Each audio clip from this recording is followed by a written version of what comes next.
Hello to my Young Women's Leadership Group and the Girls Inc. staff. Thanks for having me again. This is Heather, and today we're going to talk about serving.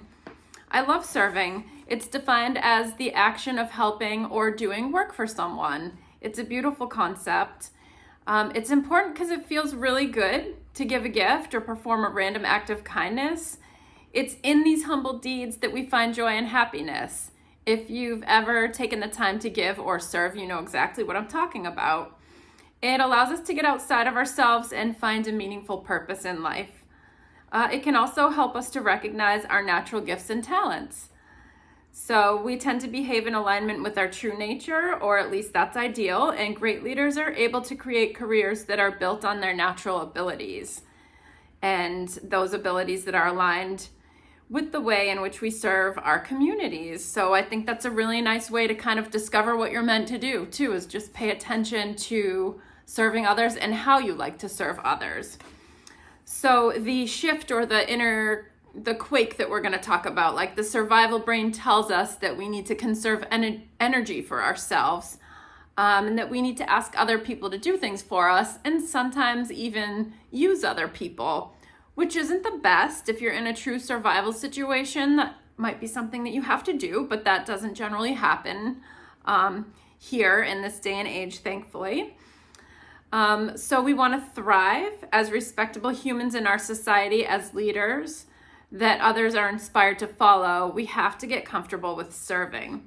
The more you serve, the more you'll notice how much it affects your overall joy and sense of fulfillment.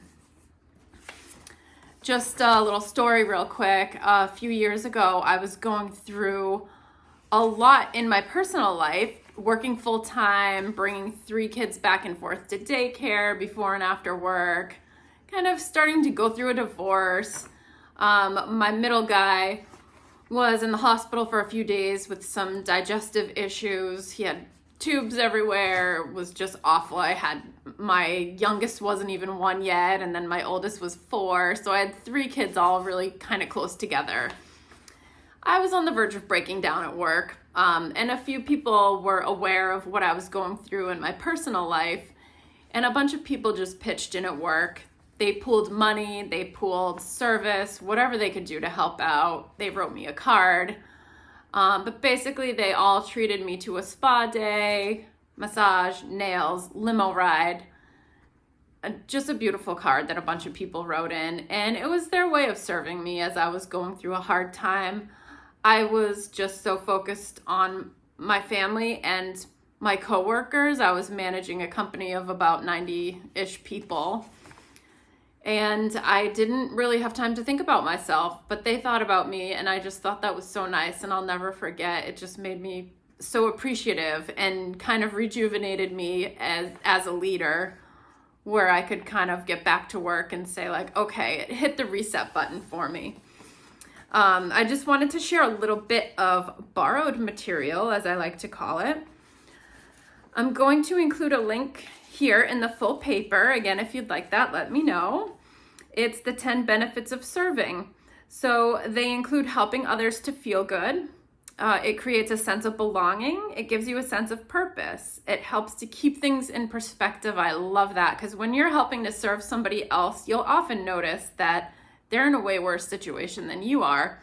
And whatever was bothering you before that, you kind of forget about it and count your blessings. It's contagious when you serve others. That's like, you hear about people paying it forward because you do something nice for them, makes them want to do something nice for someone else, and it just kind of creates that ripple effect. It helps you live longer, actually, because you're happier. Happier people live longer. Did you know that? I think that's pretty cool. Gives you a sense of renewal if you have the blues, boosts your self-esteem, creates stronger friendships, and helps you become more positive overall. So there's this book that I have. It's called Living with Joy by Sanaya Roman.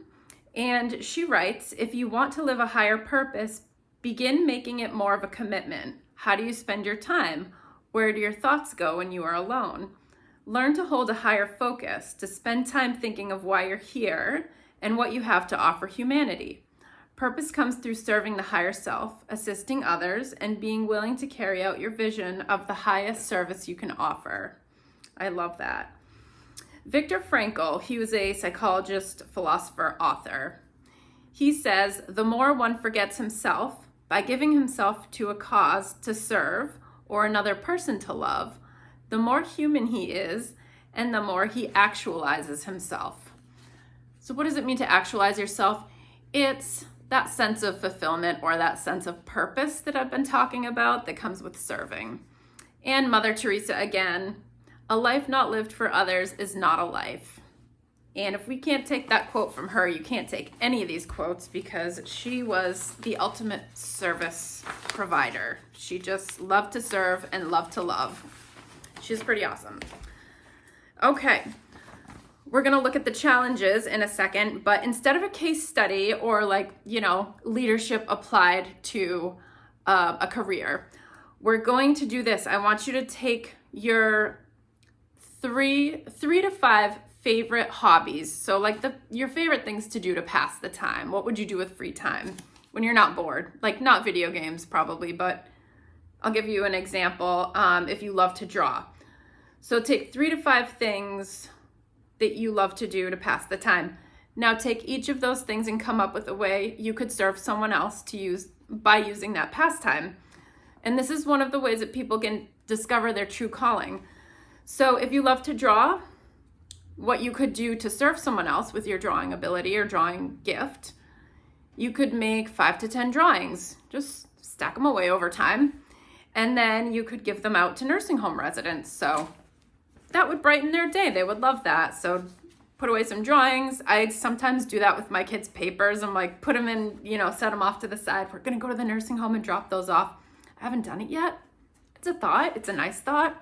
If you do something like this, let me know. For challenges, offer a random act of kindness by assisting someone. So help a neighbor with yard work, walk someone's dog, offer to babysit for an hour, anything you can think of to offer a random act of kindness. Go ahead and do that and let us know how it made you feel. Or you could just write about it in your journal if you prefer. The second challenge option for this one is to go for a walk with a friend and bring a small grocery bag and fill it with litter, then dispose of it properly. So just like a nice little service for your community to get you in that habit of serving.